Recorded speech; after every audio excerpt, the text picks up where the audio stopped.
Hello વિદ્યાર્થી મિત્રો, આપ સૌનું ફરીથી સ્વાગત છે. ધોરણ 10 વિષય અંગ્રેજી ગુજરાતી માધ્યમ.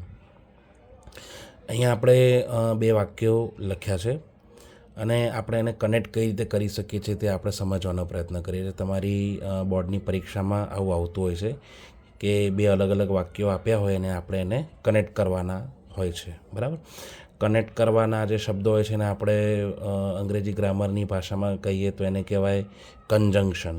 બરાબર. તો જોઈએ હવે વાક્ય આ રીતે છે: Payal tried hard, she could not secure the first rank. કૌંસમાં શબ્દો આપેલા છે એન્ડ, ઓર ને બટ. ત્રણ અલગ અલગ શબ્દો છે અને ત્રણને આપણે કન્જંક્શન તરીકે ઓળખીએ છીએ. હવે આપણે વાક્યમાં શું કહેવા માંગે છે સમજવું બહુ જરૂરી છે.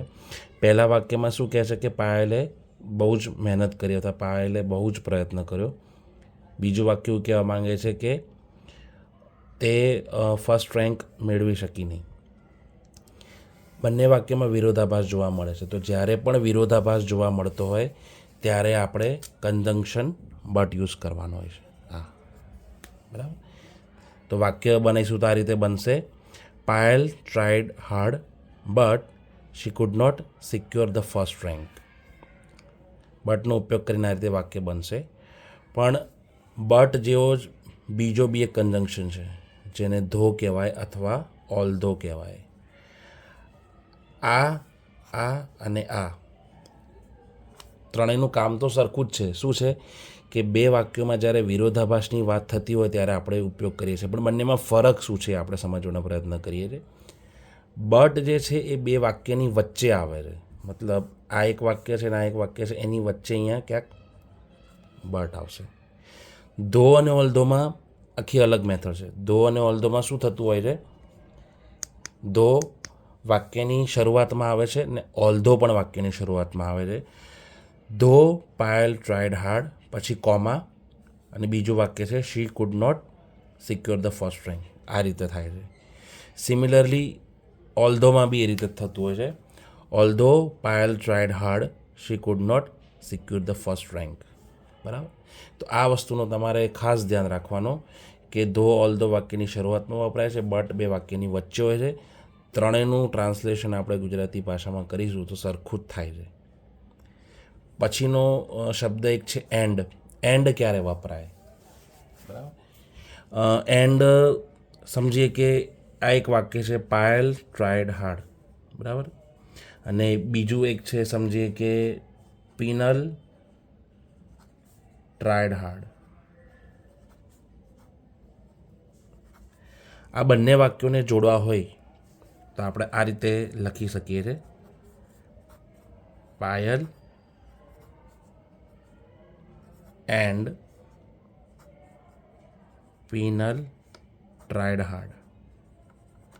આ રીતે આપણે લખી શકીએ. એન્ડથી આપણે જ્યારે કનેક્ટ કરવાના હોય. એન્ડ એટલે શું? બંને વાક્યો લગભગ સરખા જેવા જ હશે. આ એ વાક્ય સરખું છે, આ એ વાક્ય સરખું છે. બંનેમાં ફરક શું છે? બે વ્યક્તિ અલગ અલગ છે. અહીંયા એક પાયલ છોકરી છે ને અહીંયા એક પીનલ છોકરી છે. બરાબર. તો બંને વાક્યો જ્યારે સરખા જેવા લાગતા હોય એને આપણે કનેક્ટ કરવાના હોય ત્યારે એન્ડ કન્જંક્શનનો ઉપયોગ કરીએ છીએ. ઓર ક્યારે વાપરીએ છીએ? ઓર જ્યારે ઓપ્શનની વાત થતી હોય. ઓપ્શન એટલે કે વિકલ્પ. ઓપ્શન. દાખલા તરીકે આવું વાક્ય હોય: work hard or you work hard or you will loss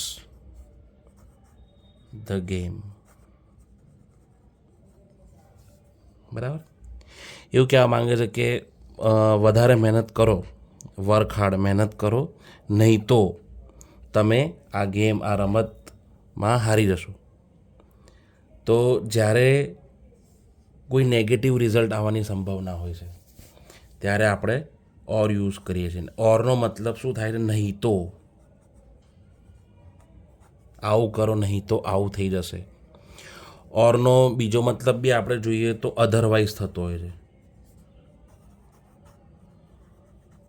otherwise આ વાક્યમાં આપણે અધરવાઇઝ પણ ઉપયોગ કરી શકીએ છીએ. Work hard otherwise you will lose the game. તમે રમત હારી જશો.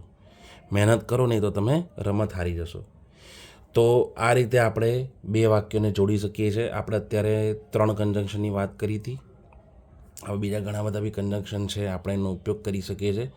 તમારે ગ્રામર માટે કન્જંક્શન બરાબર યુઝ કરવું જરૂરી છે અને તમારી 10મા ધોરણની પરીક્ષામાં લગભગ 3 થી 4 માર્ક્સ 3 to 4 માર્ક્સ બરાબર કન્જંક્શનના આવતા હોય છે. તો આ વસ્તુનું ખાસ ધ્યાન રાખો. તમને કન્જંક્શનને લઈને કોઈ બી સવાલ હોય તો તમે કોમેન્ટ કરી શકો છો. હું બધા જ સવાલોનો જવાબ આપવાનો પ્રયત્ન કરીશ. કન્જંક્શન ક્યારે વપરાય છે? 2 વાક્યને કનેક્ટ કરવા માટે, ક્યારેક 3 વાક્યને કનેક્ટ કરવા માટે બી ઉપયોગમાં આવે છે. બરાબર, દાખલા તરીકે 3 અલગ અલગ વાક્યો છે અને 3 વાક્યને ભેગું કરીને એક સિંગલ સેન્ટન્સ મારે બનાવવાનું છે. In that case we can use conjunctions. તો આ વસ્તુઓનો તમારે ધ્યાન રાખવાનું બહુ જરૂરી છે. તો આજે આ લેક્ચરમાં આટલું જ હતું. કાલે ફરી મળીશું બીજા નવા ટૉપિક સાથે. ત્યાં સુધી ગુડ નાઇટ.